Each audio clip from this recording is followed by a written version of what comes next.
It's been nearly 25 years since Princess Diana's death rocked the nation to the core.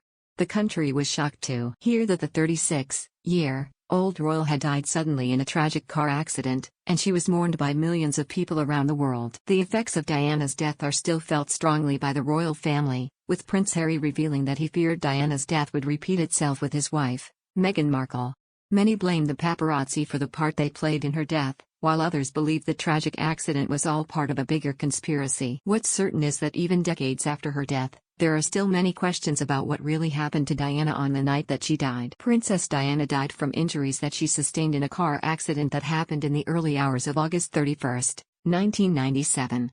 Diana had been in a car driving through the Pont d'Alma tunnel in Paris, France when it crashed into the 13th pillar of the tunnel. The princess' partner, Dodi Fayed, and the driver of the car, Henri Paul, were pronounced dead at the scene, while Diana and her bodyguard were rushed to hospital. Bodyguard Trevor Jones was the sole survivor from the crash.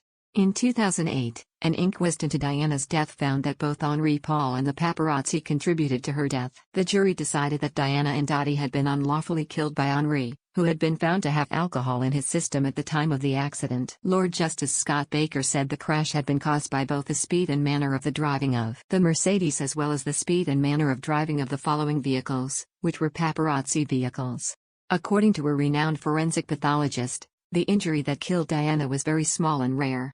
In his book Unnatural Causes, Dr. Richard Shepard said Diana had sustained a tiny, fatal tear in a vein in one of her lungs, which was incredibly rare. He wrote, "Her specific injury is so rare that in my entire career I don't believe I've seen another." Diana's was a very small injury, but in the wrong place.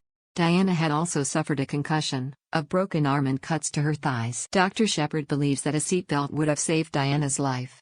The princess did wear seatbelts, but she was not wearing one during the car accident that killed her. Trevor Jones was also the only one in the car who had been wearing a seatbelt. Dr. Shepard claimed that if Diana had been wearing a seatbelt, she would have only sustained minor injuries. He wrote, "Had she been restrained, she would probably have appeared in public 2 days later with a black eye, perhaps a bit breathless from the fractured ribs and with a broken arm in a sling." According to a firefighter who treated Diana at the scene of the car accident, her heartbreaking last words were, "My God, what's happened?" Xavier Gurmelin told The Sun that Diana had been conscious after he pulled her from the wreckage of the Mercedes, but she suffered a cardiac arrest after being placed on a stretcher.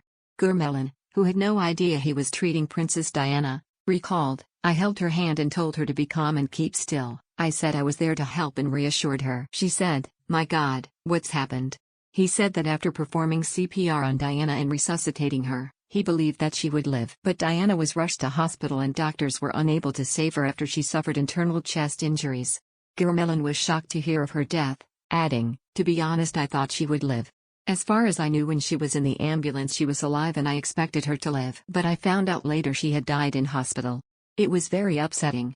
I know now that there were serious internal injuries, but the whole episode is still very much in my mind. And the memory of that night will stay with me forever."